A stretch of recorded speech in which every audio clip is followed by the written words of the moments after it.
有网友问：夏天自己家的暖气轮漏水怎么办？现在我们一起来看一看。哎，这样。哎呀，我天哪，这里边是什么东西啊？好脏哦！是录的哈。OK， 呀，好，我们呢，你看，正常来讲，我们都是有个那个什么，有个那个焊条，然后那个焊条比较硬一点，但因为我没拿嘛，所以咱找个小同事就行了。来做一小钩。你能看见这里边呢脏吗？看到了，特别脏吗？都给它照了，叔叔给拍着。哎呦，这上面风下来的那些，哎呀，那是个啥子呀？就你不知道是什么东西，然后好的还有可能出现网剧什么都有可能，所以这个呢，你要是运行时间长了，有可能也堵了。还有啊，我看不见啊，还有，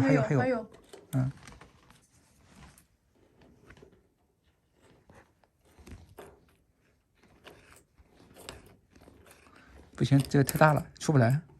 明天我带个东西来，我合适的工具。太大了，那个太大了，把它弄碎，这个太软了。对。这个得拿个硬的钩。这个东西从哪儿进来的？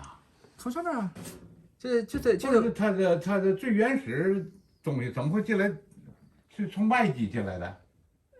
不是从外机，是从这个管道里面。从这个管道里面。哦，对，管道挤到这个底儿上了，挤到这把上了。这是为什么要做管道清洗？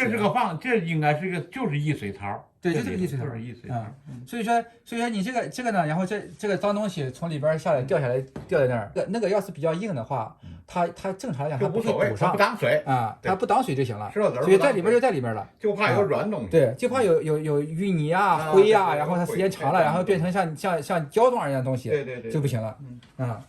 所以说大概来讲，你现在就知道了，你就把这个问题解决了，你就没事了。然后呢，你愿意再弄，然后从这儿往里吹一吹。因为它有时候下管通，对，它有时候它下管是对，也有堵的时候。对，所以有可能下管堵了，有可能上管堵了，反正是哪个地方堵了。它这个装置是干嘛用的？这个它没有个小泵，它没有地漏嘛？它这个没有地漏，它只能这个通过这个泵再泵到这个别的地漏管网里。哇，所以说这是一个进回水管，这是个出水管，这是一个对，这是出水啊。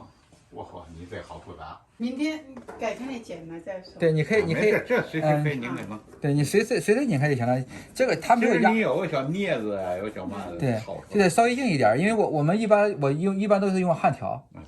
用焊条呢，然后它细还长度还大，就行了。得做一个像小钩似的东西，它有力量。然后你这个也是需要注意的。然后假如是这个水满了，然后都流出来了，说明这个泵有问题了也有可能这个管堵了，就完排水的管堵了。对，排水管堵了，也可能泵堵了，也可能那个长时间不转。说白了，机器越复杂越容易出问题。对，是，北美华人暖通空调频道，点赞、评论、订阅、分享和按小铃铛，有小惊喜哟！